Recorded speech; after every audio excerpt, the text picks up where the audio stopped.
Ассаламу алейкум, витаю вас, друзья. Сегодня 4 октября 2022 года, 21:00 по Берлину, 22 по Джахару. Приветствую вас, друзья, на канале Реалити. Меня зовут Аслан Арцуев. И давайте поговорим о войне в Украине, о русской агрессии против Украины, ну и в целом о делах. Такой дневник, скажем так. Мы видеодневник будем вести.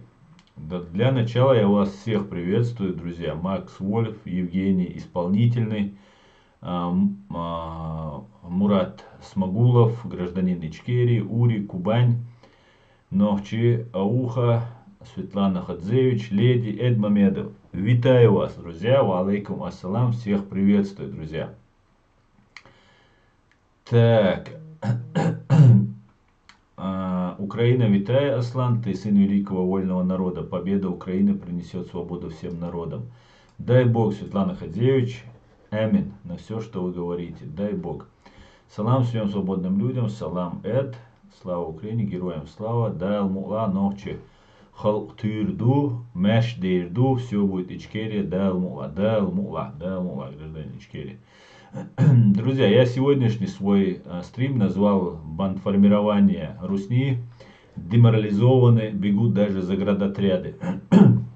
Как мы знаем, у русских великой армии, непобедимой армии и так далее, никогда не скрывалось, что были всегда заградотряды. Про заградотряды я услышал еще, можно сказать, в детстве. И не очень поверил в то, что во Вторую мировую войну, в так называемую Великую Отечественную войну, были заградотряды. Я не мог поверить, но у моего там родственника был папа, который воевал на войне, и он рассказывал, что да, стояли заградотряды, и когда нужно было идти на штурм, или, например, когда немцы шли на штурм, они играли на гармошке. И вот это, звук этой гармонии, вот этой ручной гармонии, которая, знаете, наверное, о чем я говорю, солдаты Красной Армии выскакивали из окопов и убегали. А сзади стояли войска НКВД, это как сегодняшние войска ФСБ.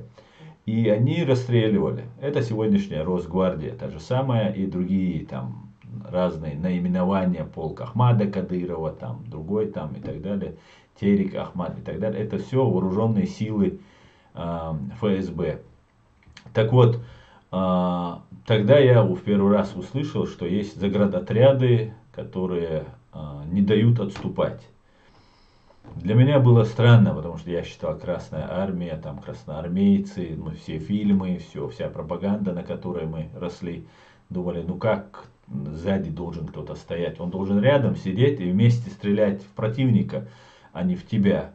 И вообще в голове я не допускал, что красноармейцы могут бежать. Но когда началась русско-чеченская война, я с нашего населенного пункта Катыр-Юрт стоял на окраине нашей, много нас было, собрались, и как раз шел штурм Бамута, по-моему, ну вот в этом направлении, или это было Яндик-Утар, не знаю, вот это было точно какое место, но это было такое предгорье, и шли русские. И как только они сперва долго самолеты стреляли, артобстрел, артподготовка, и потом идут солдаты. И этих солдат начинают наши в них стрелять, они отступают.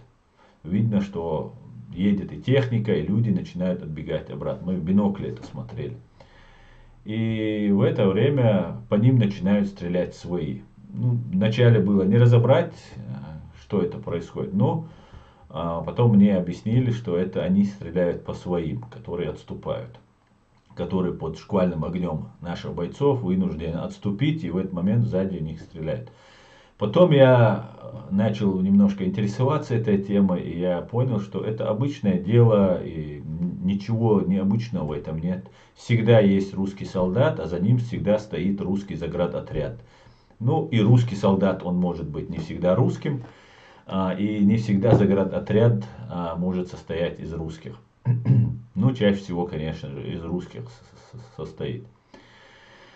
И вот в Лимане, в городе Героя Лимане, русские террористы, которые очень сильно окопались, там у них все хорошо, так у них все хорошо, как говорят, сказал Залужный, мы разбили профессиональную армию, готовы разбить любительскую армию, тех мобилизованных, которых сейчас будут туда массово отправлять. Вот в этом Лимане были заградотряды, все было по последнему слову русского военного искусства. И вот в итоге получилось так, что бежали. А там как, есть вот ЛНРовцы и ДНРовцы, так называемые, это предатели Украины, которые по своей глупости оказались под оккупацией фашистской России.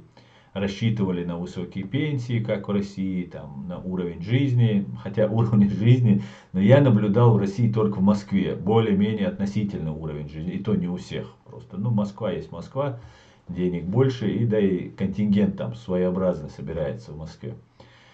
Так вот, этого ЛНРовцы, ДНРовцы не увидели, а увидели только окопы, войну, бой, ну и сзади заградотряд из родных братушек из родной фашистской России.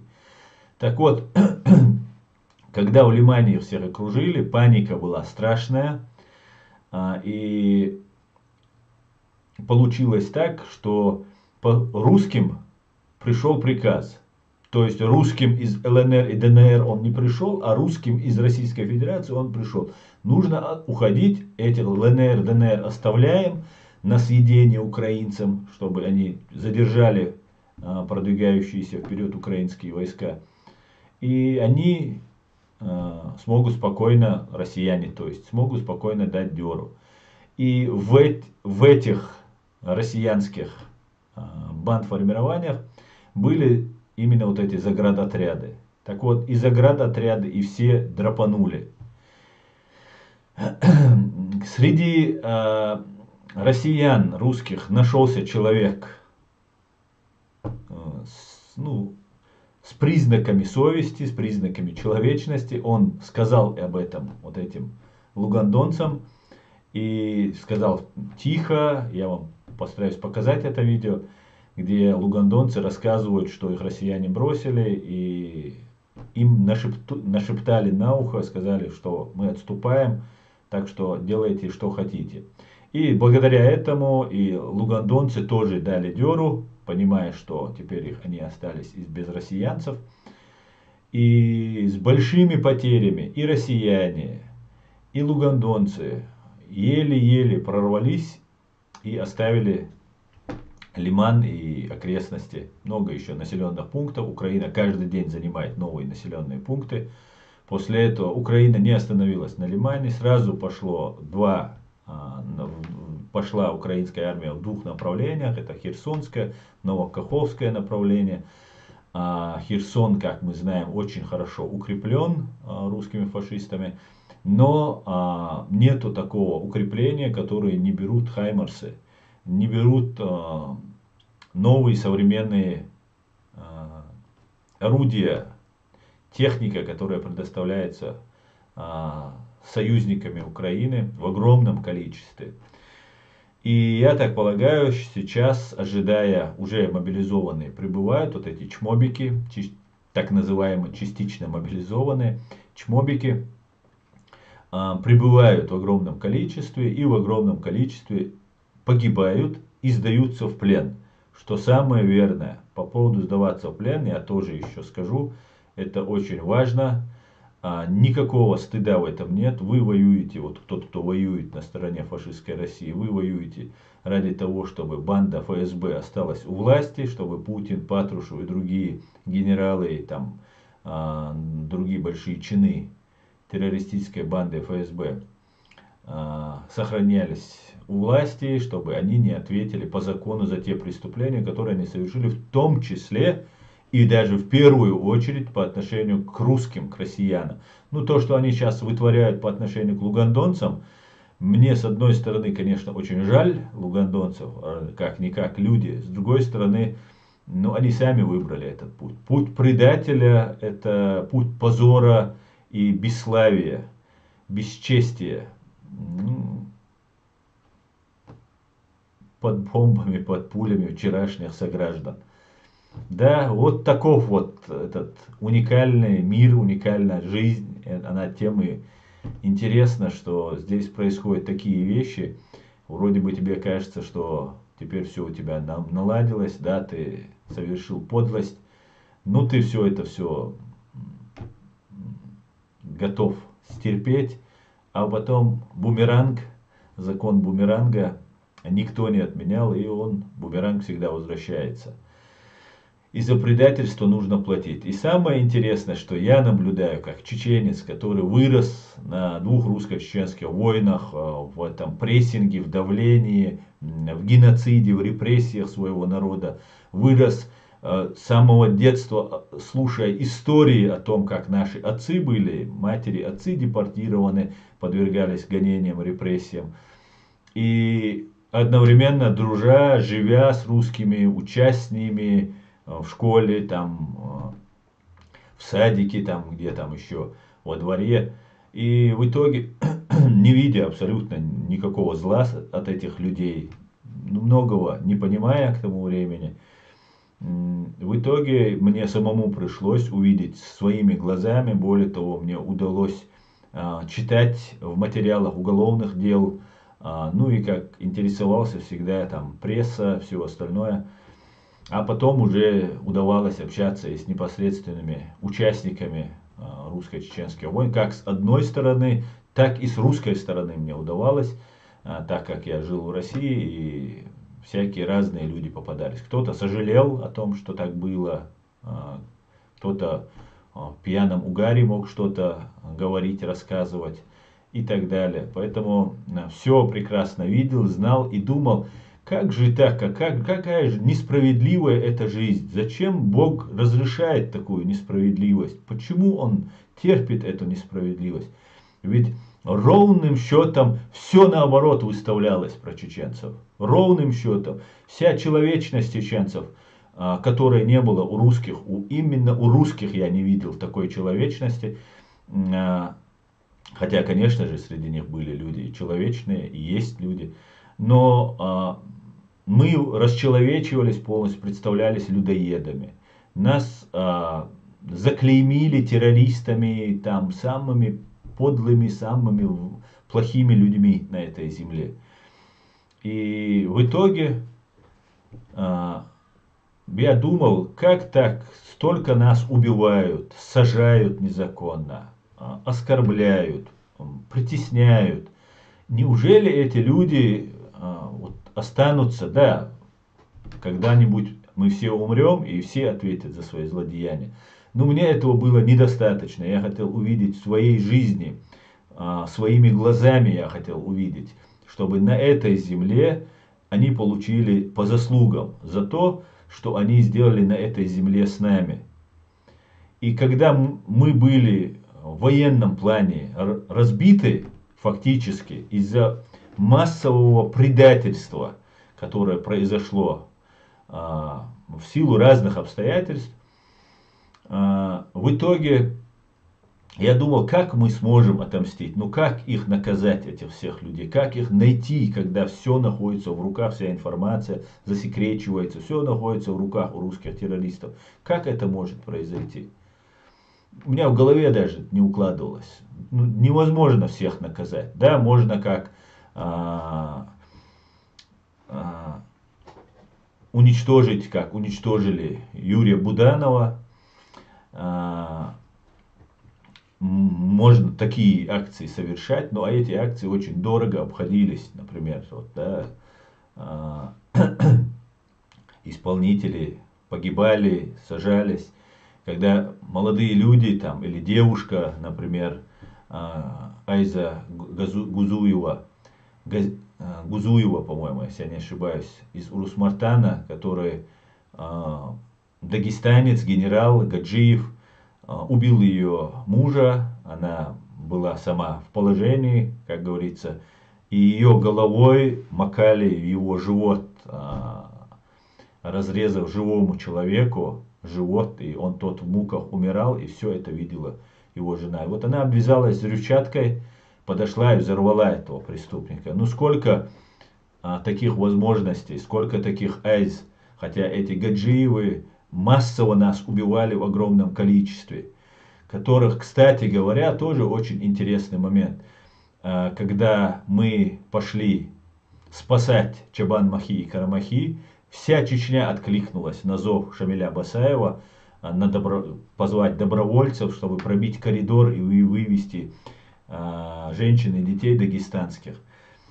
Дагестанцы воевали на нашей стороне, гибли, сражались, честь и хвала этим, это герои Кавказа, но в огромном количестве, многократно превышающем количестве тех, кто сражался против России, приходили и служили у нас уже в Дагестане. Раньше в Дагестане, как я это помню, никого обидеть этим не хочу, но для того, чтобы жениться, некоторые народы, живущие на границе с Чеченской Республики, дагестанские, приезжали пасти у нас коров, там, овец и так далее. Они сезон могли проработать и после этого накопить деньги, там, построить дом, жениться и так далее. А потом они уже приходили убивать нас. И дагестанцы оказались самыми жестокими, самыми подлыми и беспринципными ублюдками, которые из всех ублюдков, которые воевали у нас против нашей страны.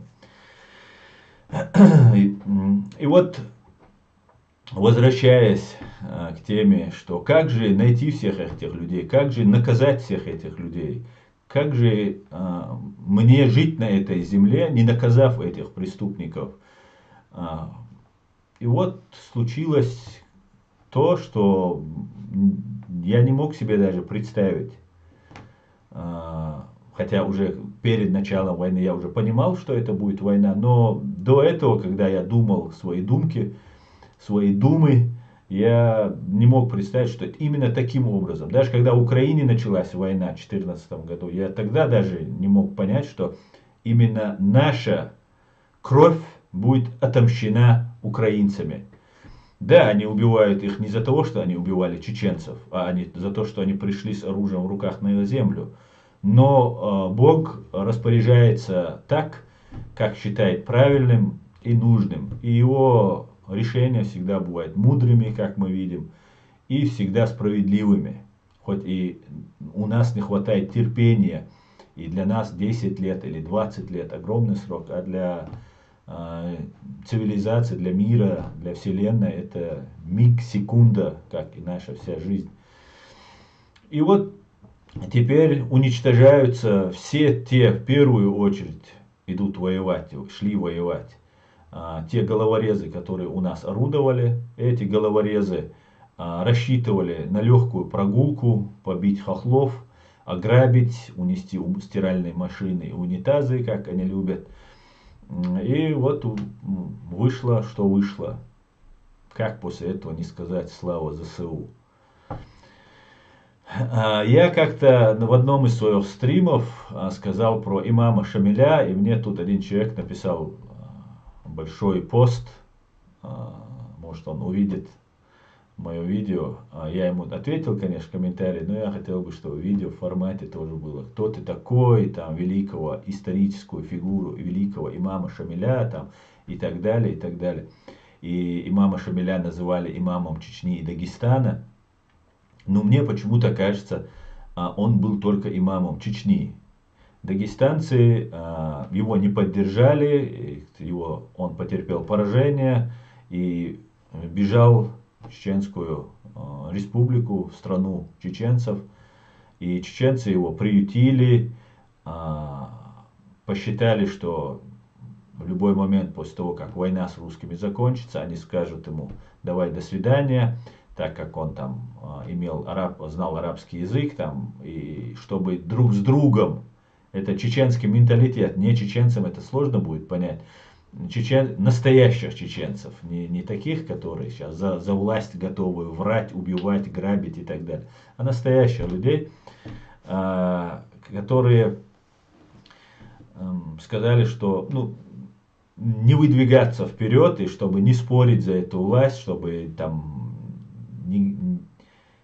предпочли поставить имама не потому, что он был там более смелый, или потому, что он был более умный и так далее. Просто была кандидатура не из чеченцев, которого они контролировали и сказали, что в случае, если что не так, они его отправят обратно в свой Дагестан. И первый указ, который он издал, это был указ о том, что все дагестанцы, которые попадут на Чеченскую Республику, может быть, не все дагестанцы, может, он имел в виду аварцев, потому что он сам был аварцем, он сказал, что все дагестанцы, которые будут, немедленно должны быть оштрафованы и выдворены из Чеченской Республики, чеченской страны. Это был его первый указ. Об этом нам сообщают наши историки. И это легко проверить. Потом война затянулась, имам Шамиль почувствовал вкус власти, собрал вокруг себя уже не чеченцев в основном, а своих родственников, там, третьих, десятых. И в итоге перед последним сражением чеченцев многие чеченцы уже отвернулись. Чеченцы на самом деле уже тогда понесли колоссальные потери. Это большая русско-кавказская война. Русско-чеченская война на самом деле это была. До этого была большая русско-кавказская война, а это была русско-чеченская война, к которой присоединялись другие народы Кавказа. К тому времени уже многие территории Кабардино-Балкарии, Карачаево-Черкесии были завоеваны русскими. Около 1 миллиона черкесов было убито. И Красная Поляна, Сочи, вот эти места, которые, вы знаете, это все было усеяно человеческими костями. И французский путешественник наблюдал это и писал об этом очерки и исторические разные записки. И вот что бы я хотел сказать, те, кто мне говорят там, кто ты такой, чтобы говорить об нашем имаме Шамиле там, и так далее. Во-первых, он не ваш, а наш. А о своих лидерах мы будем говорить все, что посчитаем нужным. Аварец он, Папуас он, это был наш лидер. Мы воевали, мы его вперед выдвинули. И он отстаивал наши интересы. А вы подключились после того, когда уже все у него было хорошо. Это, во-первых, поэтому это наш имам. И это наше внутричеченское дело, кого называть предателем, а кого нет. И я считаю, имам Шамиль был предателем. Предателем потому, хотя есть разные версии, что он подошел там на переговоры, и его там обманом захватили и так далее, и так далее. Но при всем при этом можно было бы в эту версию допустить, если бы не было одного «но». Он потом спокойно проживал в Калуге и просил получал жалование, небольшое, правда, но жалование, и просил разрешения у русского царя, чтобы тот ему разрешил поехать в Мекку там, и так далее, и так далее. Его сыновья служили, уже деваться некуда, раз ты уже в плен сдался. Я имею в виду, что даже если тебя обманули, твой кинжал всегда у тебя на поясе. Ты можешь, по крайней мере, если ты не можешь дотянуться до врага, ты можешь заколоть себя. Потому что наш лидер это не человек, который принадлежит себе. Наши лидеры не сдаются. Наши рядовые солдаты не сдавались, не говоря уже о том, что о лидерах. Поэтому любой человек, который 25 лет возглавлял войну, посылал на смерть, забирал насильно, мобилизация у нас была только тогда, при имаме Шамиле, насильственная мобилизация на войну. После этого сдаться в плен, я по-другому, как предательство, или даже если тебя пленили, заколоть себя, он имел всегда возможность, но он этого не сделал. Поэтому Шамиль, имам Шамиль, это наш имам. И мы можем говорить все, что пожелаем. И только лишь потому, что он какого-то этнического происхождения мне предъявлять, что вот там у нас живут дагестанцы, наши дагестанцы, граждане нашей страны. И это наши граждане. Если из них кто-то станет нашим лидером, мы также будем о нем говорить, и никому нет до дела, если это кажется кумыком, кто-то кумык, который живет где-то в Турции или в Азербайджане или в Дагестане, придет и скажет: о, ты не можешь говорить, потому что он кумык. Нет, это наш лидер. Мы за ним шли, мы выполняли его приказ. Это мой народ выполнял его приказ. И мы его признавали таковым. Поэтому такие поступки у нас считаются предательством. Может, у некоторых, если ты 25 лет повоевал, там отправят, как сейчас Путин, например. Сейчас он 22 года правит, а потом раз и сдастся. Скажет: все, американцы, я за вас, там, Украина, прости, и так далее. Это, ну, может, не будет считаться у них предательством. Но у нас бы это считалось предательством. Ну так, это немножко хотел эту тему раскрыть, да. Так, друзья, я перехожу к вашим комментариям, да. Так, Маш, ой, Маш. Мы тут уже как семья, да, Хорзум? Да, мы семья, да. Когда в СССР в одном из городов, названия, которые я не помню, начались бунты, туда расстреливать бунтарей свезли солдат СССР из Чечено-Ингушетии. Ну, всякое бывало. Всякое бывало. Маршал дума серга Аллашин ингетам был ночью ома делерсала маршал хуйл амин.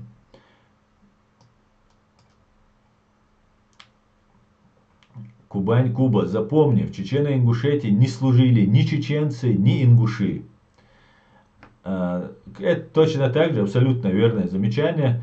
Это точно так же, как сейчас в Украину посылают полк Ахмада Кадырова, там, кадыровцы так называемые. Там уже более половины, уже вообще со всей России разные бичи, бомжи, всякие там, короче, не чеченцы, грубо говоря.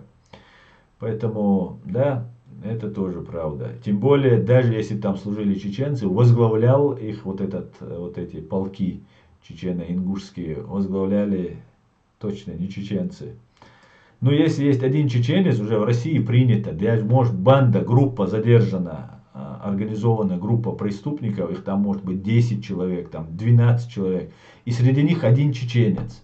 И даже этот чеченец может быть там не на самых главных ролях там у них был. Но банда относится к чеченской.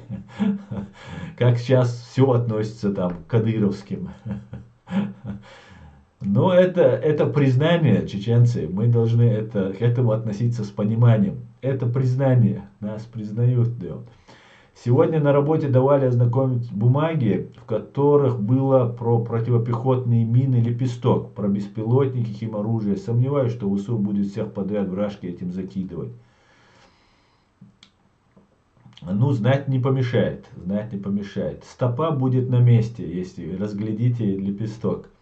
Основа ваша путь свободы Чири недалек. Чечения будет демократической страной. Амин. Амин, Асколи. Амин. Дуже дякую. Аллах, Казахстан. Мечтаю, чтобы в Украине были улицы и площади Айзы. Да, Газуева. Айза Газуева. Да, именно так.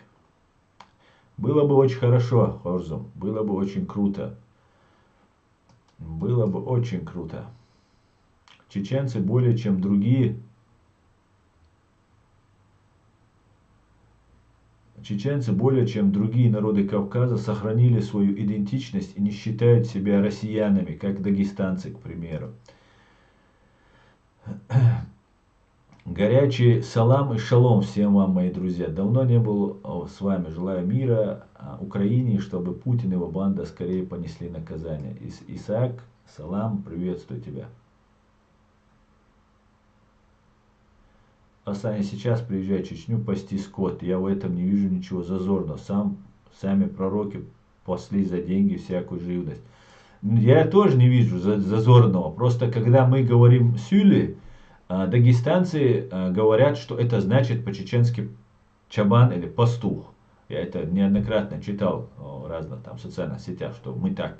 Это не так.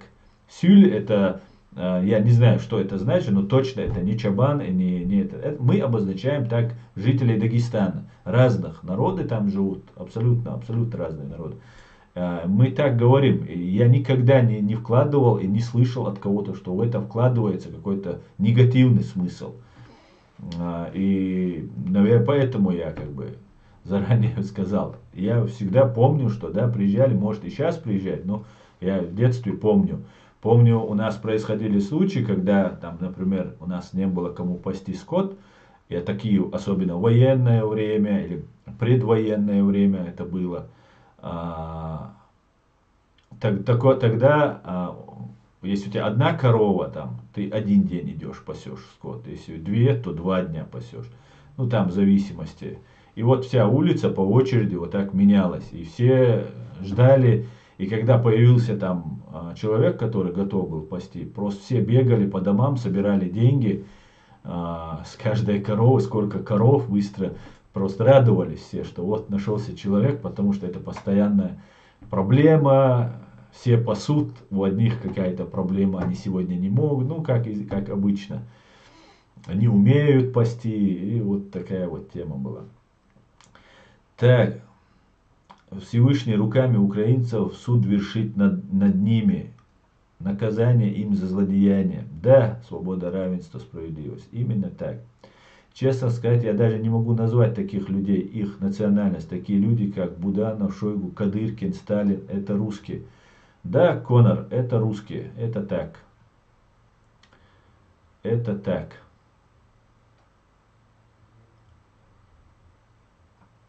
Неважно, кто твои родители, какая кровь течет. Если ты забыл все человеческое, забыл свою историю и стал патологическим лжецом, то ты русский.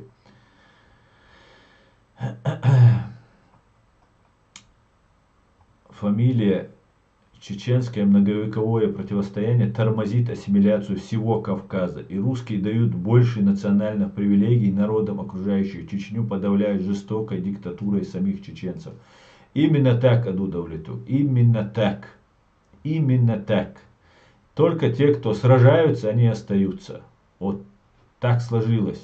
Эти люди, погибая, защищающие свою страну, свой народ, люди, погибая, проливая свою кровь, и вроде кажется, ну погиб просто, ну зазря проиграли. А нет.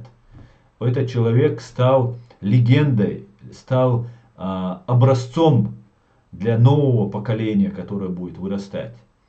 И именно благодаря таким людям, да, может быть, он не убил ни одного врага, он погиб там только выйдя на войну, но у него был порыв отдать жизнь, сразиться на этом пути. И это говорит о том, что появятся другие люди, которые будут отстаивать. Это очень сильный фундамент для любого становления государства. И вот наши герои, которые совершали массу ошибок, например, не ведя войну, просто сидя перед телевизором, намного старше их, сидя перед монитором, перед камерой, намного старше их, то есть намного более имеющий опыт жизненный. Я совершил больше ошибок, чем эти люди, которые совершали на этой войне. И ни одно государство не строится без героев. Без этих самых героев, которые отдают эту жизнь. И Украина сейчас, теряя колоссальное количество своих бойцов, своих героев, она формирует новую нацию, фундамент этой нации, который еще поколение будет стоять именно на этих кадрах, которые мы видим, на тех бойцах, которые там в плен попали, кто погиб, там ранения получил и так далее.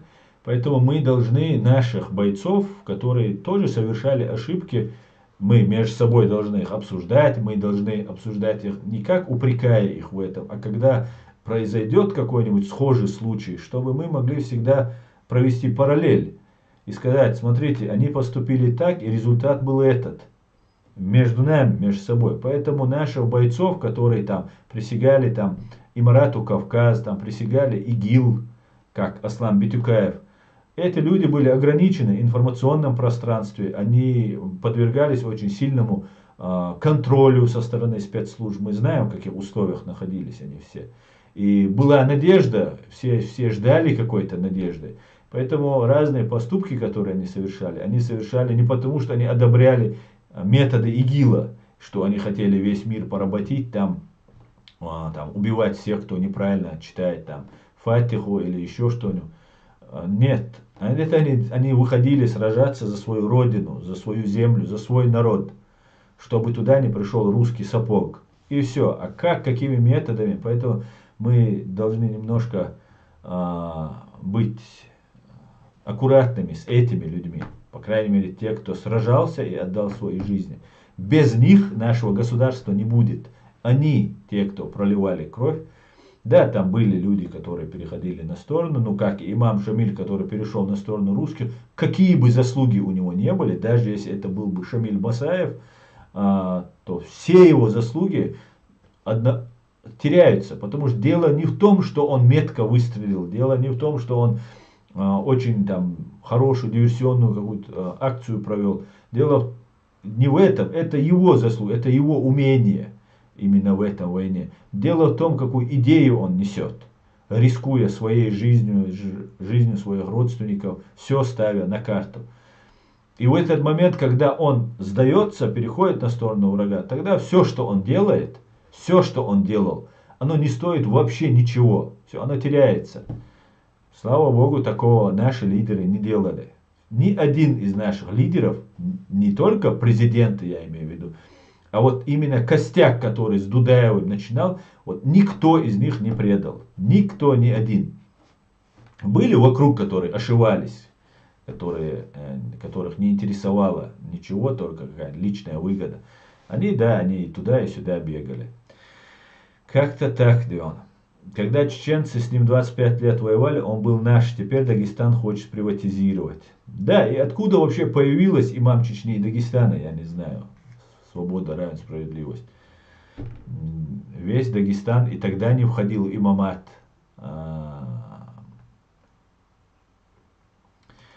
Ну ладно, и не только тогда Дагестан входил, тогда он не только имам Чечни, Дагестана, тогда и Ингушетии, и Карачаева, Черкесии, там земель разных, и осетинских земель, там везде распространялась власть имама Шамиля.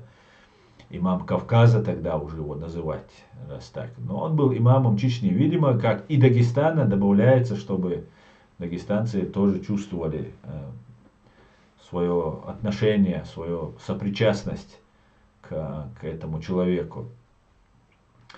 Вітаю, шановні панства. Так, подождите, Машволь Бамоту. Машволь. Вітаю, шановні панства. Дай Боже всем воли. Основ вітаю, Русис будет знищен целиком. Атайр Ибн Али. Дай Аллах, иншаллах. Мы в это верим, и дай Бог мы его победим. Хитрым оказался Шамиль, начал потихоньку заселять своими Чечню. Я слышал от аварцев, мол, мы его выгнали, а вы его имамом сделали. В 90-х годах начали вешать его портреты, хитрюги, завидовавшие нам. Ассаламу алейкум ассалам. Ва алейкум ассалам. Абу Гугл Ибн Айос. Дику, Абу Гугл, чего дику дал Бухастам. Иду, я вижу тут много новых ников. Где наша старая гвардия?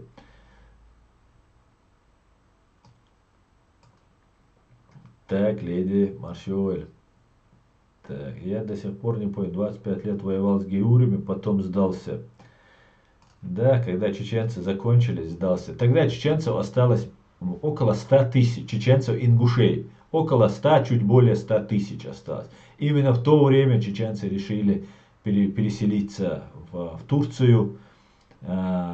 И тогда вот нам устроили подлость со стороны Турции. Нам сказали, что нас принимает османский халиф, которого все это время мы просили включить нас в Османскую империю. Но нас не включали. Сейчас захотят нас включить. Сейчас уже Эрдоган и там их националисты рисуют карту, где Чечня у них входит как бы в их Туран. Ну, мы с этим не согласны, мы не будем ни в каком Туране, это я могу железобетонно гарантировать. Никогда мы не будем ни в каком Туране. Мы будем независимой страной, дружественной со всеми, кто хочет с нами дружить, мы будем с ними дружественны. А так, конечно же, не будем ни в каком Туране. Так вот, этот халиф договорился с русским царем и сказал, что нам предоставит земли. И группа из огромного количества людей, русские разрешили выехать, дали там возможность, коридор там и так далее, и так далее.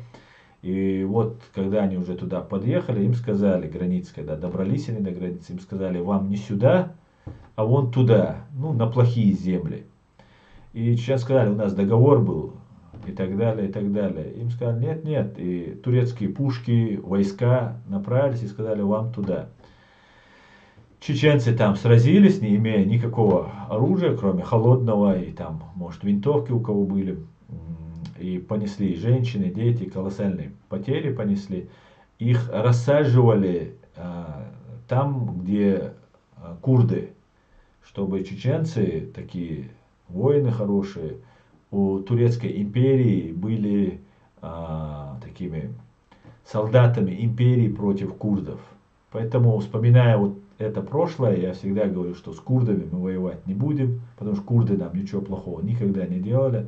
И также, что мы не будем с Турцией, потому что все те, кто оказались тогда в Турции, они ассимилированы. И Иордании чеченцы точно так же 125 лет назад и Иорданию чеченцы переселились, и эти чеченцы абсолютно сохранили свой язык, культуру, абсолютно ничего, имена там и как положено у них все. А у турков, те чеченцы, которые даже язык не сохранился, их насильно заставляли менять фамилии на турецкий лад, им запрещали учить чеченский язык, преподавать чеченский язык для ассимиляции. Мы все мусульмане, мы все должны говорить там на турецком. Почему не на арабском, тогда непонятно. Или почему не на чеченском, если мы все мусульмане, уважаем. Надо же уважать тех, кто так сильно сражался против геуров, и всем начать бы говорить на чеченском языке. Ну, конечно, это я шучу, такого не будет. Но мы хороший опыт тогда извлекли, и поэтому мы будем независимым.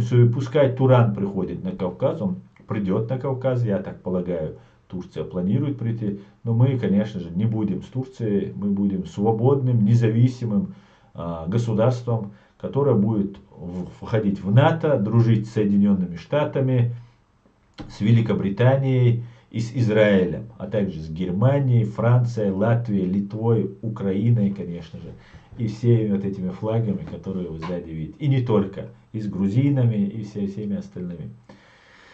Так, давайте немножко вернемся к вашим комментариям.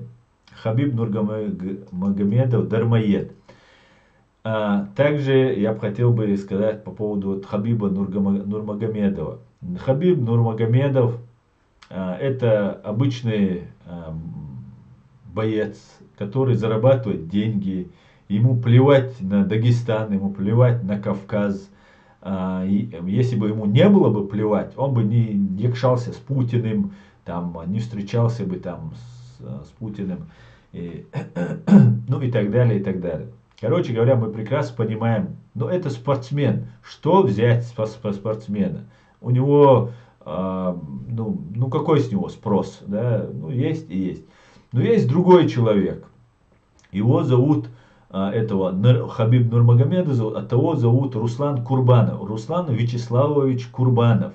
Есть такой дагестанец один. Ой, этот дагестанец, прямо все от него тащатся, его показывают иногда по русскому телевидению, и благодаря этому его раскрутили. Человек на язык подвешен, очень умеет забалтывать, но несет, конечно же, чисто ГБшный бред, который нужно нести для того, чтобы успокаивать чеченцев и, конечно же, своих дагестанцев. Он делает реверансы к чеченцам, там какую-нибудь вещь скажет, и чеченцы это цитируют, подхватывают. Там. Это дошло до того, что человек, называющий себя пресс-секретарем батальона шейха Мансура, говорил, что он не годится даже в подметке Руслану Курбанову. Можете представить? Человек, представляющий таких бойцов, но он тогда их не представлял, говорил, что КГБшнику, агенту России, вообще россиянину, Курбанову Руслану, говорит, я ему в подметке не гожусь. Вообще, это нормально? Так сказать о себе. Ладно бы там про Дудаева сказал, там еще про кого-то. Ну, такое говорит. Ну, что я хочу сказать. Так вот этот Руслан Курбанов всячески поддерживает вот эту мобилизацию. Он забалтывает, да, у нас не зависло, зависает, мне кажется, да, забалтывает людей разными вот этими мобилизационными законами, правилами, как себя вести, но никогда он не призывает к акции неповиновения, отказываться, бежать, прятаться, сопротивляться, сжигать военкоматы, я не знаю, прокалывать колеса. Друзья, мы виснем, да?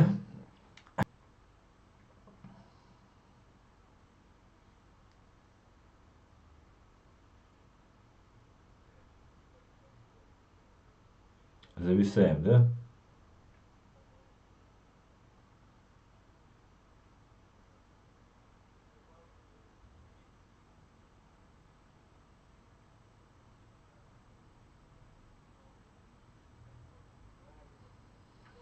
Имамат во главе с Шамилем просился в Османскую империю. Да, просился, но получили отворот-поворот. Аслан, что делать людям, когда в ФРФ начнется хаос и брод шатания? Ты понимаешь, к этому все идет, и это неизбежно, рано или чуть позже. Эд, ну что делать? Я не знаю, что делать. Организовываться, конечно, что делать нам придется. К этому идет, и рано или поздно к этому придет. Без сомнения. Без сомнения. Посмотрим, что делать. Ближе уже к этому времени посмотрим. Так, салам алейкум, асаль, ва алейкум ассалам, лейч машвол. Сам видел, что там товарищ Илон Маск выдал? Да, видел. Я, знаешь, что думаю, Конор?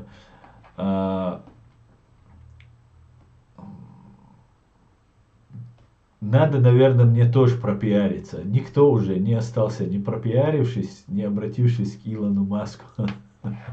Ну, сказал он и сказал. Это обычный бизнесмен, он там выдал свое мнение по этому поводу. Может, хотели проверить реакцию украинцев. Может, еще как-то. Может, просто человеку взбрело в голову, он написал. Он не решает ничего. Начали уже писать, украинцы пишут в Facebook. Он нам Starlink давал, за который мы $500 просили, там, еще там $100 абонентская плата. Он просто пожалеет, что он связался с этой темой.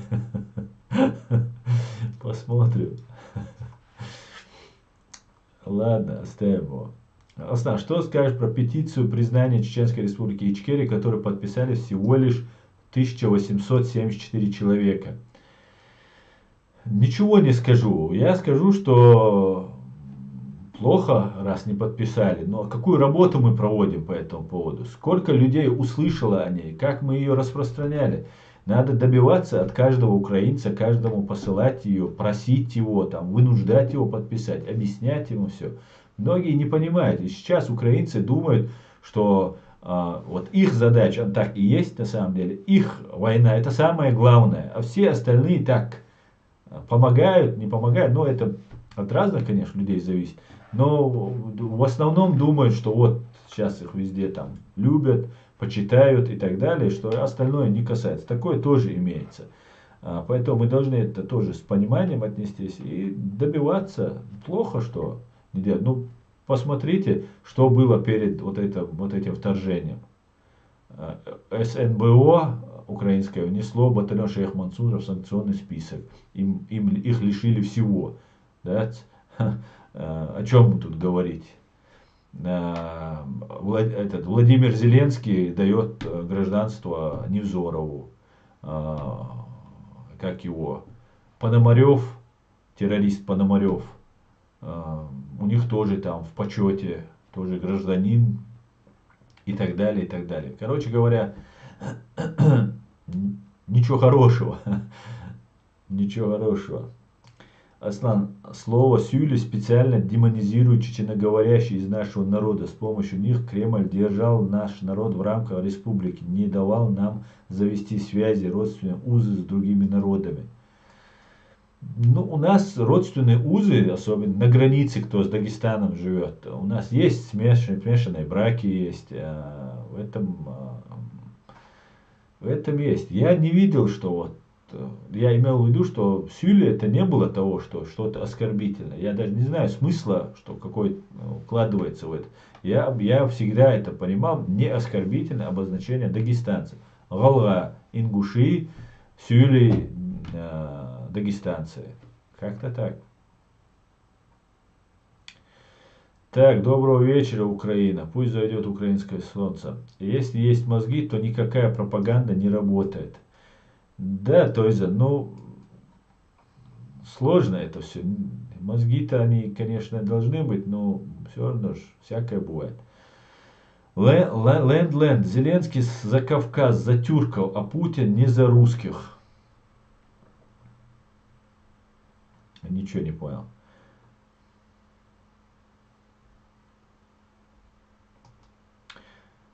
Так, Адудовлетук, ты тоже можешь быть в этом прав. Отчасти это тоже так. Абдулла Тимур, почему к нам такое отношение? Ну, это пропаганда русская очень много работала. Абдулла Тимирбулат, ассаламу алейкум, ассалам. Что там, орки еще не всех собак съели на освобожденных землях Новороссии? Алейкум салам. Нет, пока не всех. Лечь, это дальше. Вопрос. Почему Путин не любит гусей? Потому что гуси кричат га-га-га-га-га, а Путину слышится га-га-га-га. Так. Кадыровцы, бородатые манкурты. Плен и переход на сторону врага – разные вещи. Шамиль воевал сколько мог. Когда он понял бессмысленность сопротивления, он остановился. Его борьба имела отличный эффект. Ну, это можно долго обсуждать, но мы говорим бессмысленность. Нет такого понятия бессмысленность у лидера, который 25 лет отдавал приказы идти на смерть. Пошел на смерть. Если он так говорил, то он уже себе не принадлежит, понимаешь, дорогой ты наш. Из-за того, что бессмысленно ему показалось. Лучше бы ему 25 лет назад показалось бессмысленно, и он не возглавил бы это, когда ему предложили столь заманчивый пост. Вот и все. И никогда больше никто не будет над чеченцами, кроме чеченцев. Поверьте, этот урок чеченцы выучили наизусть. Наизусть мы его выучили. Эффект. Какой был эффект от того, что? После этого разве дагестанцы сражались? Я разговаривал с дагестанцем, у меня дагестанцы говорили, что ну вот мы при имаме Шамиле воевали. Я говорю, а после? Что после уже сколько поколений? 150 лет прошло с тех пор. Что 6 поколений не ущемлялись русскими? Конечно, ущемлялись. Ладно. Предатель есть предатель. Асан, что делать людям, когда начнется так? Это я уже читал, славил террористов. UFC бои постановочные, договорные, букмекеры решают. Это не настоящее соревнование для фанатов Хабиба. Аслан, не слышала никогда от старших, что мы просились в халифат. Леди, я читал об этом, что имам Шамиль писал османскому халифу для того, чтобы взяли под протекторат, под защиту. Но с русскими не захотели ссориться. Да. Имамат во главе с Шамилем присылать в Османскую империю. Аслан Беркет Болох. Халб. Дерес хуйланин. Дерес хуйл.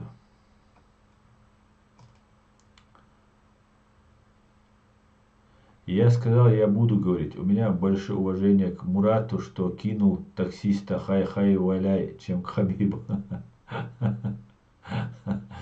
Я много читал исторической литературы Чечни, но никогда не слышал, не видел, что чеченцы хотят и желают под протекторат Турции.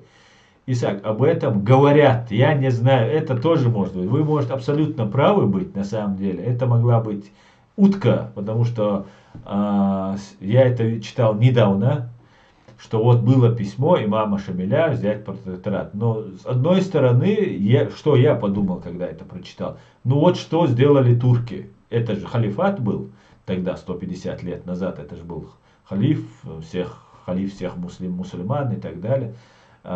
И если он отказывает тебе, то это не делает чести. Поэтому мне показалось, это как бы, ну, не турецкий там вброс какой-нибудь, потому что это наоборот, я думаю, это было бы лучше скрыть. Поэтому, ну, может быть, все что угодно и в этих исторических документах нужно там проверенных историков спрашивать, задавать им эти вопросы. Так, как-то так, Дион. Аслан, прапор проснулся, завис, пошел так.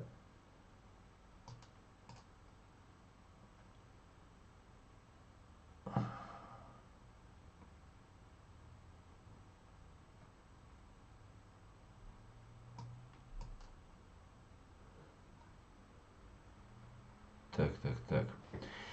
Я понял, Руслан Курбанов, который выступает по русскому телевидению, участвует в теледебатах. Понял. Да, это он. Немцов собрал, если не ошибаюсь, в 90-х годах 1 000 000 подписей против войны.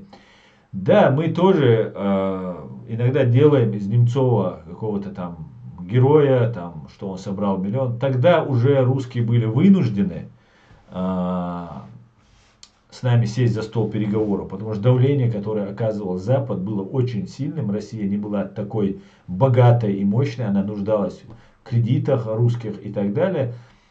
И я не вижу ничего особенного, что он собрал. Тогда не из-за этих 1 000 000 подписей было, хотя ничего лишнего в этом нет, и спасибо ему, конечно, но он это делал не для нас, он это делал для себя, чтобы показать, что вот он такой человек против войны и так далее, когда понимал, что русские не могут у нас выиграть эту войну. Но при всем при этом я признаю, что Немцов был самым адекватным русистом, русским империалистом, который предлагал во Вторую русско-чеченскую войну, несмотря на то, что Путин с Патрушевым прокололись при взрывах домов в 1999 году. Он призывал, не призывал смести ФСБ, смести Путина с Патрушевым, а призывал разделить Чечню на равнинную и на горную, убить одиозных, как он говорил, одиозных там банд главарей и так далее, и так далее. То есть Басаева, там других третьих, с остальными договариваться. Короче говоря, такой лайтс-версию геноцида он, уничтожение чеченского государства он предлагал. Поэтому для меня они все одним миром мазаны. Все русское должно остаться в России. Ну, кроме тех русских, которые никогда не были против нас. Эти русские будут нашими желанными гостями и все остальное. Но пока не вырастет новое поколение чеченцев, которое очистится от всего этого русистского, до тех пор ров с крокодилами, пулеметчики каждые 10 метров или 50 метров, ладно, и так далее, по периметру границы, скорее всего Кавказа. Всего Кавказа. Ну, мне достаточно и Ичкерии.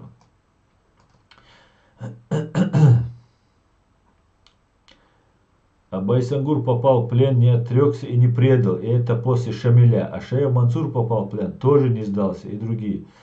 Да, Байсангур попал в плен, потому что у него была одна нога, одна рука и один глаз, и куча ранений.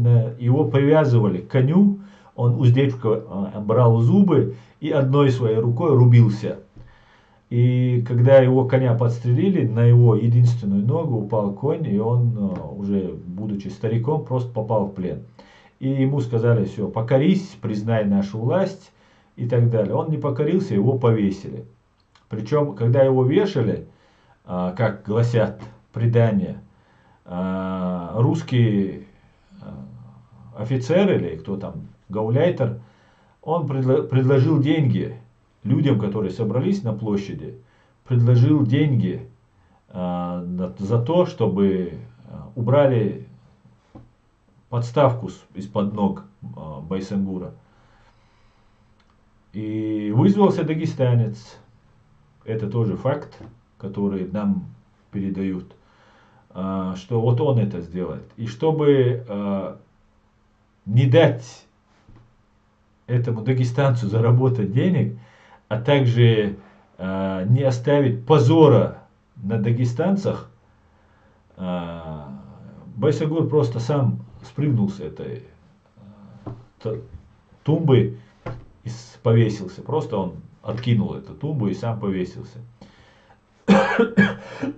Шейх Мансур же попал в плен, когда у него был фитиль и погреб с порохом. Он уже окруженный остался один, и он поджег этот фитиль и бросился в эту пороховую бочку. Но так как этот фитиль был сырым, он у него потух, и таким образом его пленили. И потом русские его убили. Он опять же не признал власть царя, попасть в плен может кто угодно. Мой лучший друг тоже попал в плен, хотя даже в мыслях не допускал, что он может попасть в плен. Но он опять же в бессознательном состоянии, получив тяжелейшее ранение, попал в плен. Поэтому в плен попасть может кто угодно.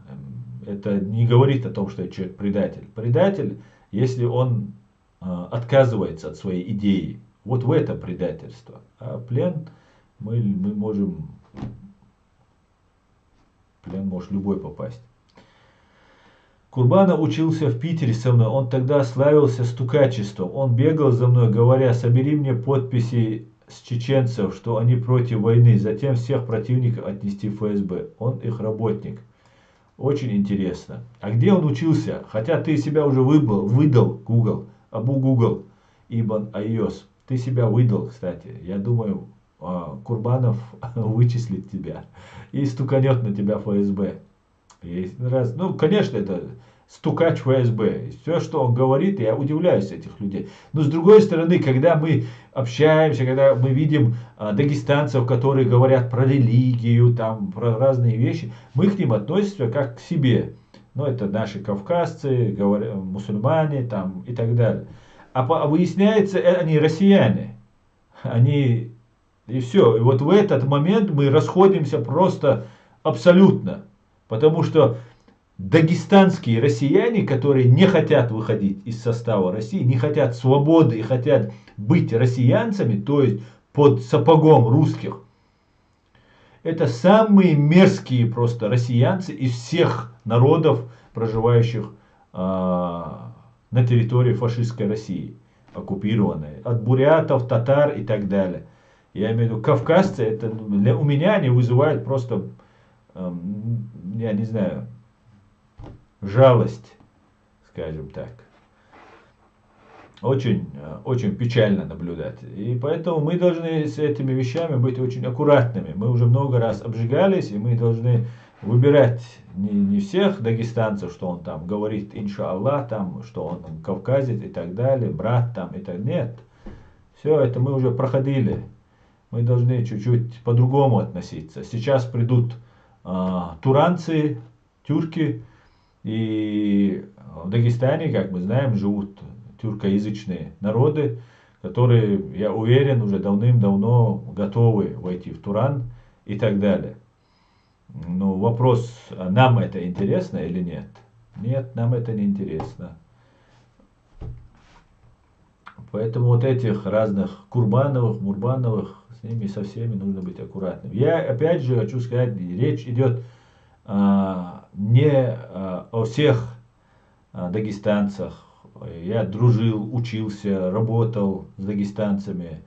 Нормальные люди есть и так далее, и так далее. Речь идет о тех, кто видит себя с Россией и не видит себя по-другому. Справедливый халиф было бы хорошо. Справедливый халифат было бы хорошо.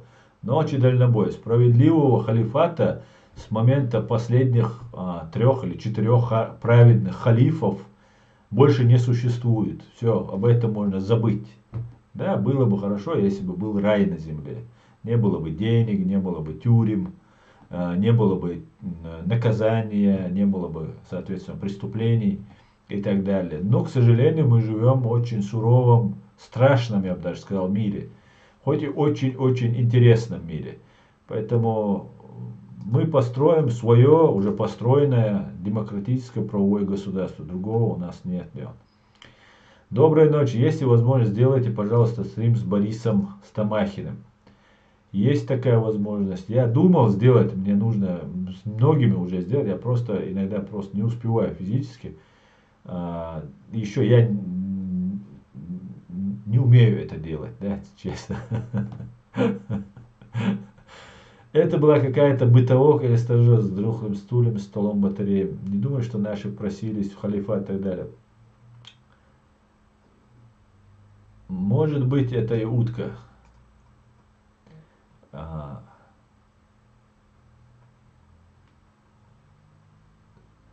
Так.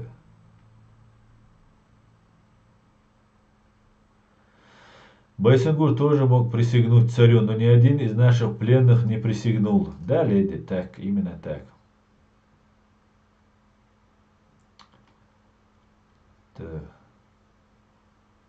Оставил этого предателя Шмуля. Оставил. Ассаламу алейкум. Алейкум ассалам. Вилпес, доброго вечера.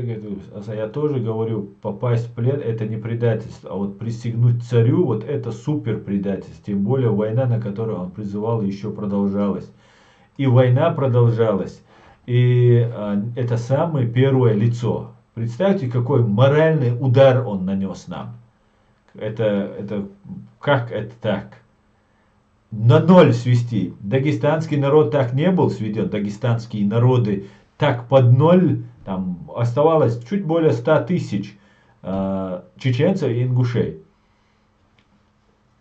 Их под ноль просто все, не осталось еще. Вымерли уже, убиты, вырезаны все. И ты сдаешься в плен. Вот тебе здрасте. Очень интересно.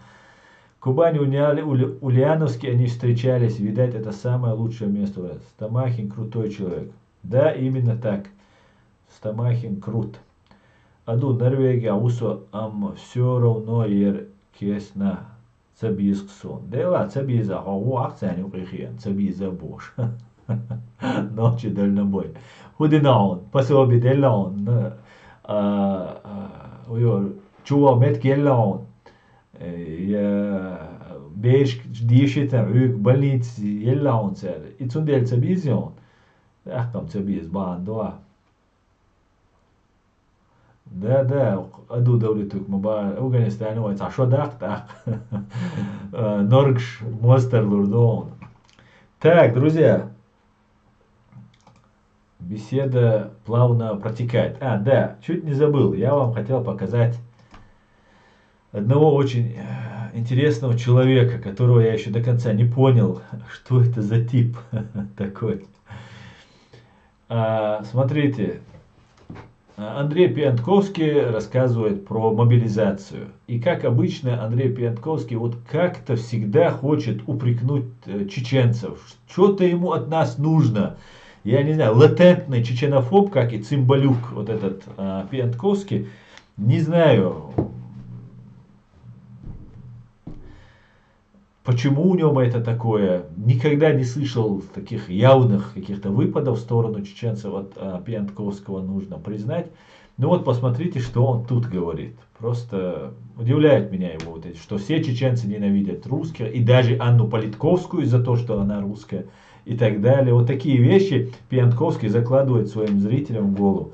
Ну позор, дед, ты уже старый, ну ведите себя чуть-чуть честно хотя бы. Пьянковский, нельзя же так.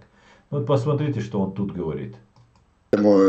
Сотни тысяч, а планирует-то Путин миллион мобиков направить. Их отправляют на верную смерть. Но этнические республики-то фактически игнорируют мобилизацию. Кадыров и не начинал ее. Он вообще занят совершенно другим вопросом. Он себя уже видит просто... Тут Андрей Андреевич говорит, что Кадыров не начинал. Я не знаю, куда он смотрел, но эту мобилизацию он начал, раньше всех Кадыров начал. Забирали, уже убит Магомед Бессултанов за то, что оказал сопротивление, не захотел поехать воевать в Украину. А, Подбрасывают наркотики, составляют уголовные дела и людей отправляют на войну.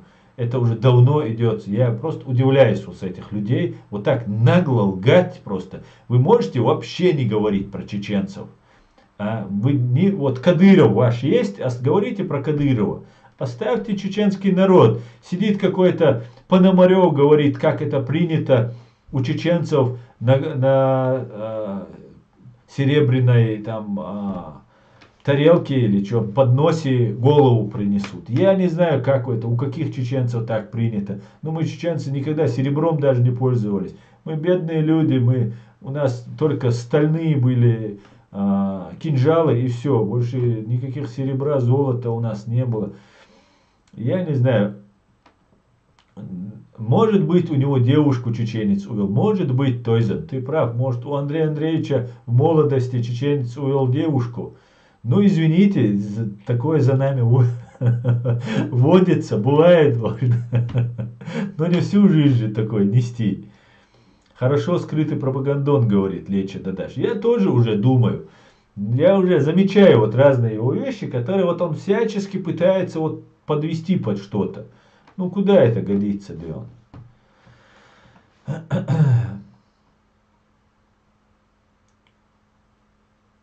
Аслан Пьянковский чистокровный имперец. Ну, я не думал, я все время не думал так. Ну вот сейчас мне уже закладывается, Бион, сомнение, Бион.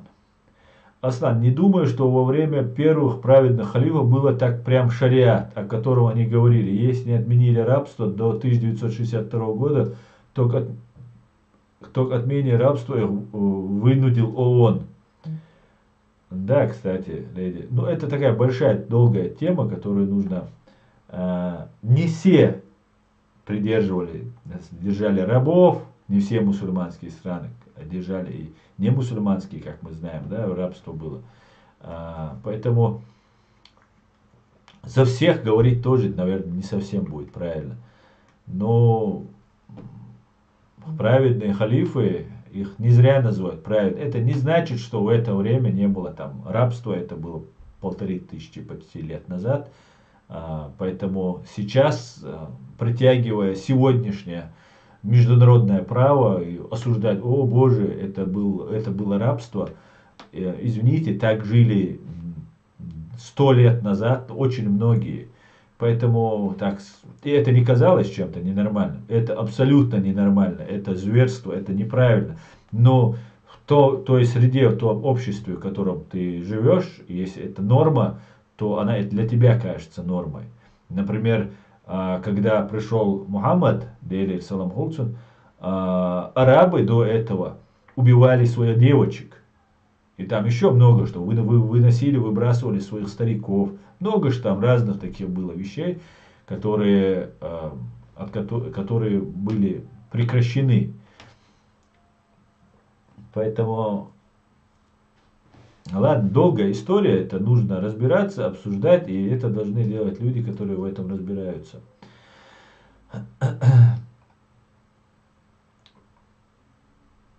Доброй ночи, Асан. Что-то я припоздал. Да, Флэш, немножко запоздали вы.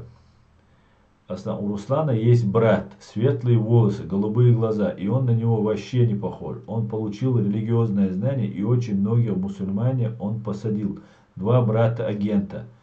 Очень интересно. Ну, это понятно, что агент. Ни агентов они не раскручивают. Проверено реалити боже. Они даже имя не произносят это. Просто даже чтобы вот погрозить пальцем, мы тебя накажем, они даже этого не делают. Наверное, надо до какого-то уровня дорасти, чтобы они обратили внимание.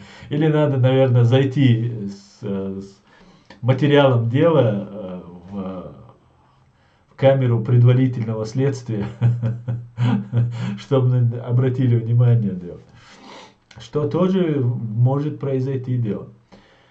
Поэтому, да, надо распространять это, кому подметки не годятся. Руслан Курбанов. За Курбанова никто не говорит. Все говорят за этого Хабиба Нурмагомедов, Хабиб Нурмагомедов, скажи. Ну, я не знаю, люди, не знаю, очень странные. Да. Они думали, что он ради них, что ли, там, по роже получает, днем и ночью тренируется. Ну ладно, спортсмен, с него как с гуся вода. Да, продажная девка спортсмен. А что Курбанов? Супер профи, супер там такой политолог, политик, там все такое. Мерзавец и подонок. Большинство чеченских и дагестанских обществ выразили покорность царю до того, как Шамиль прекратил борьбу. А после дагестанцы восстали в 1920-х годах. Ладно, Шам, ваши вот эти сказки я сейчас тут цитирую, пересказывать, рассказывать не буду. Я не знаю про восстание и кто в Дагестане восставал. Вот просто назови конкретные национальности. Да, лезгины давно сражались. Лезгинам вообще отдельная тема разговора. Там многие такие моменты, которые так чисто по русским штампам сейчас мы обсуждать не будем. Выразили покорность царю. А ты не вырази покорность, когда тебя всех уничтожили и остались женщины и дети. А до тех пор, пока имам Шамиль возглавлял, никто не выражал покорности. Поэтому вот этот бред свой, давайте вы будете там в России у себя среди русских рассказывать. Нам, чеченцам, иностранным гражданам, это неинтересно. Хорошо, вы там у себя, мы у себя пообщаемся. По-любому девушку или, да. Пиантковского просто родственников нет живущих в оккупированной Ичке, поэтому он может говорить любую ересь, которую вздумается. Так, Аслан, а старый маразматик и воспринимать его всерьез просто нельзя. Ну, я не знаю, он старый маразматик или нет, но могу сказать, Влад, что он на очень хорошем счету в Америке. Открою вам немножко секрет. И к нему прислушиваются, он там их эксперт. Да, он. И такой очень интересный такой эксперт получился. Сказал 2 слова, сразу же на него обратил внимание вот этот Магомед Даудов, это ГРУ, Патрушев, и резко он убегает. Все сразу позитив, все нормально и так далее. Ладно, Аслан, не в молодости, недавно. То есть, ну какая тогда у него девушка? Она уже не девушка, она уже бабушка. Я в это не верю. То есть, нет. Бабушек чеченцы уводить не будут. Аслан, куда пропали антитерроры? Я не знаю, куда они пропали, я с ним давно не общался. Не видел их видео тоже. Но они не пропали, на связи в любое время. После Шамиля Байсангур воевал и постоянно были восстания. Да. Так, Аслан, надо было сделать стрим с Ильясом Ахмадовым. Свобода или смерть. Надо. Главное, чтобы Ильяс Ахмадов захватил. Да. Рабство именно в Мекке процветало. Они теперь хвастаются, что 1400 лет назад первые начали отмену рабства, когда должны были конкретно раз и навсегда отменить, как в Америке, во Франции. Ну, в Америке тоже оно было отменено, скажем так, не 1400 лет назад, и во Франции. Так. В свободной Америке рабство 100 лет назад существовало. Хабиб не так опасен, как Курбанов. Хабиб мускулы, Курбанов мозги. Да, вражеские. Я знаю, что он эксперт, но на самом деле он маразматик. Он куплен с потрохами и рассказывает то, что ему говорят. Ну, не знаю, куплен он или нет. Но вот так вот. Так, спасибо, Сан, за вашу работу, за аналитику. Спасибо, Лариса, и вам. Сегодня у нас чисто имама Шамиля вспоминаем. Аслан красавчик же есть. Дуже дякую, Абу Гугл. Про Турцию ты 100% прав, про ассимилировать. Это что и произошло с моим дедом. Да, это была очень жесткая программа. Очень жесткая. Но не получилось, Леон. Не, по, не получилось не получится им нас ассимилировать. Дальнобой. Основа верно, бабушки нам не нужны, говорит леди. Да. Адудавлетюк. Для начала хоть один раз в жизни прочти свою книгу на понятном себе языке, тогда поймешь, что такое религия, что к ней приписали. То есть, ну и что он на хорошем счету. Старый маразматик Байден президентом стал. Ну я не думаю, что Байден маразматик, если честно, да он. Да, это старый человек, но это очень опытный человек именно в политических делах. Очень. Там такие вещи, наверное, творятся. Мы узнаем по факту только, когда что-то происходит. Поэтому не так. Так, он не куплен, он человек из этой системы. Да, Кубань, я тоже уже складывается у меня впечатление, что Андрей Андреевич Пьянковский работает на гибню, а именно на Патрушева. Вот у меня складывается из его вот этих разных выпадов. Да, выпадов. Друзья, я хотел сегодня вам рассказать про референдум, который у нас был проведен в Чеченской Республике. Но, к сожалению, я не подготовился к нему, если честно, до конца, чтобы внятно все иметь представление. Хотя я много о нем знаю, об этом референдуме, и много роликов делал, помогал делать, там где-то консультировал. И как-нибудь я расскажу про этот референдум, но сегодня, к сожалению, я об этом не рассказал. Я оставлю вам видео с канала Death or Freedom, свобода или смерть, про референдум в Чечне, чтобы можно было сравнить с тем референдумом, который сейчас произошел, точнее, в Лугандоне. Поэтому как-то так, Дион.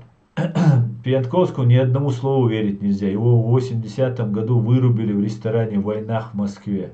Вот оно в чем дело. Значит, вот в Войнах ресторан. И 100% какой-нибудь в Войнах его и вырубил. Ну вот теперь все объясняется. Скорее всего, чеченец его вырубил, потому что именно про чеченцев у него какая-то, нездоровая ерунда. Сидит и говорит, Кадыров не призывает.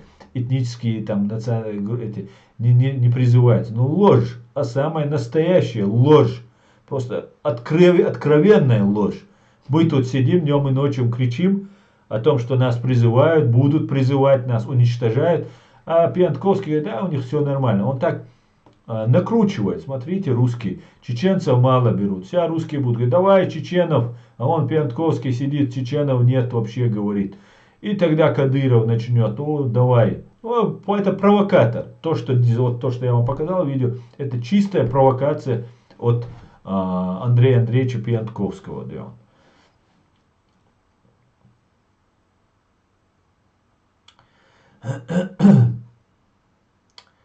Так, референдум, тема важная. На следующем стриме тогда обязательно. Вилпис, я постараюсь, но не обещаю. Посмотрим, какие будут темы. Я вам лучше видео в сообщество, раздел сообщества, я помещу это видео про тот референдум. Посмотрите его на канале Freedom о Death of Freedom. Или наоборот.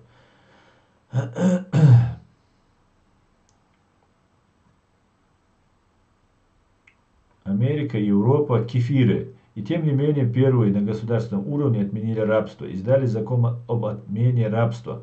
А нашего вынудили, а последних, не помню название этой страны, в 1981 отменили. Леди говорит. Кому и бабушка невеста? Вы знаете наших стариков? Ты хоть 100-летнему предложи жениться, никогда не слышал, чтобы кто-то отказался. Да. А сам можешь сказать про Илона? Откуда у Илона информация про Хрущева? Я не знаю. Русские, наверное, подкинули ему информацию. Турцы ассимилируются сами с европейскими народами, смешиваясь, и сами ассимилируют другие народы. Им это так особо не грозит, я тебе скажу. У них очень древняя история, у них очень мощный фундамент, языковой фундамент. Да, турки некоторые, да, их тоже очень много разных, да, тюркскоязычных, которых всех сейчас пытаются турецкие националисты объединить, их очень много, и не мусульмане среди них есть, среди тюркоязычных, поэтому им это не грозит, по крайней мере, в ближайшее время. Я думаю, и нам тоже, если честно, будем бороться. Сейчас мир стал открытым, и помните, самый большой джихад – это джихад с самим собой. Так вот, сейчас мир открыт, и борьба с самим собой, со своими слабостями, с разными искушениями, это становится просто для каждой семьи отдельным правилом и условием. Сможем мы это сделать, мы сохранимся. Кто не сможет, тот перестанет быть чеченцем. Ну, на войнах мы теряли людей, и так будем терять. Ну, для этого, чтобы сохраниться, нам нужно свое государство, свои законы, своя армия, свои спецслужбы, своя полиция и так далее. И что мы обязательно все сделаем. Да, Алмула. У нас будет не просто великое прошлое, у нас будет и великое будущее. Да, Алмула. Мы будем очень крутой страной. В 1990-91 года все автономные республики России, кроме Дагестана, приняли Декларацию о национальном государственном суверенитете, признанную официально Россией, упомянутой в Конституции России. Вот тоже тебе факт, еще один. Эрика Шим. Началось наступление на Херсоне. Сегодня освободили Любимовку, Хрещеневку, Золотую Балку, Беляевку, Великую Александровку, Малую Александровку и Давидов Брид. Слава ЗСУ. Героям слава, Эрика. Спасибо за информацию.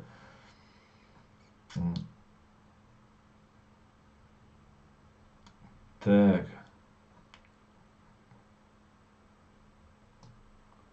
Спасибо, Кубань. Не буду зачитывать твой лестный комментарий.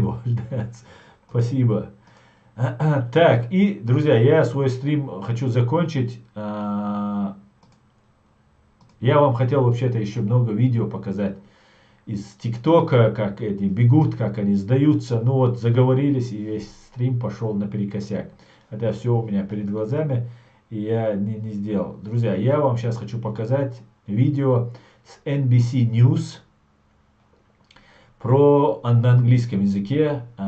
Просто, что нас начали уже на англоязычных, американских, английских, уже все более о нас начали говорить. И я оставлю ссылку на это видео, тоже в разделе сообщества.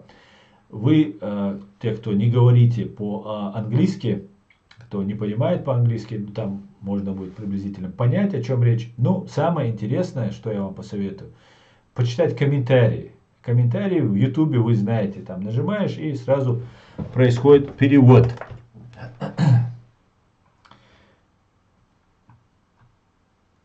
Происходит перевод.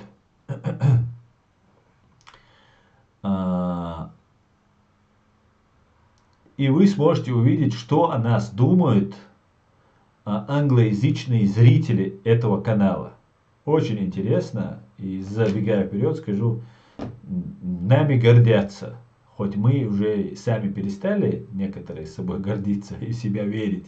Но они очень интересны. На этом я свой стрим заканчиваю. Слава ЗСУ, слава Украине. Все будет Ичкерия. Господи, благослови Америку. Адикёль маш оль бюз легалёль массейра, друзья. Приятного просмотра. The most fierce, most feared soldiers in the world. A lot of people in the United States, in Europe, everywhere in the world, they still believe that we are some crazy radicals, that we are barbarians. But these Chechen fighters shared this video from the front lines. Evidence, they say, that reputation is wrong. Pointing to these clips of Ukrainians cheering as they help to liberate the occupied town of Izum. This young soldier telling me, it means that we're fighting on the right side. We are fighting for the truth. It means for me that people can live a normal life, something they never had in Chechnya. decades of resistance ending with Russian troops taking control of their ravaged homeland. They destroy each Chechenian village, each Chechenian city, and we don't have any family who don't lost brother, mother, sister, father, grandfather. That loss and horror mirrored in the battered towns and villages, the constant attacks and atrocities unfolding in Ukraine. The commander of the unit, now leading troops to war for the third time against Russia, and never more confident that they will win, saying, "We are surely going to, because the whole world is behind us and supports us." There is, though, little if any support from the place they were forced to leave. I'm not happy that people with same blood, with same language dying on the other side. Thousands of Chechens have been drafted or volunteered, now fighting alongside Russian troops, highlighted by the leader of the Chechen Republic's threatening comments this weekend in support of Vladimir Putin. Traitor is more dangerous than Russian soldiers, because this traitor, he trade our nation, he trade our culture, and he just want to kill all of us. They are willing to risk their lives for that culture, and they say, an even bigger cause. We fight for our freedom. All right, Jay Gray joins Top Story tonight from Kyiv. So, Jay, how many of these Chechen soldiers are there fighting alongside the Ukrainian soldiers? And based on your reporting on the ground, how are they tactically assisting with this current surge? Yeah, it's interesting, Tom. They won't give you exact numbers for security reasons, but do say there are several dozen that are on the ground in different areas across the front lines. They go out in small elite strike units, maybe a dozen or so, and they are deployed, of course, by Ukraine soldiers and Ukraine units. They're all going to the front lines, being used to help liberate some of these villages and towns that they are moving into during the counteroffensive. So, Jay, you know, we've seen this reporting about the leader of Chechnya and essentially how he's siding with Vladimir Putin. Our viewers may have noticed some of the blurred out faces there.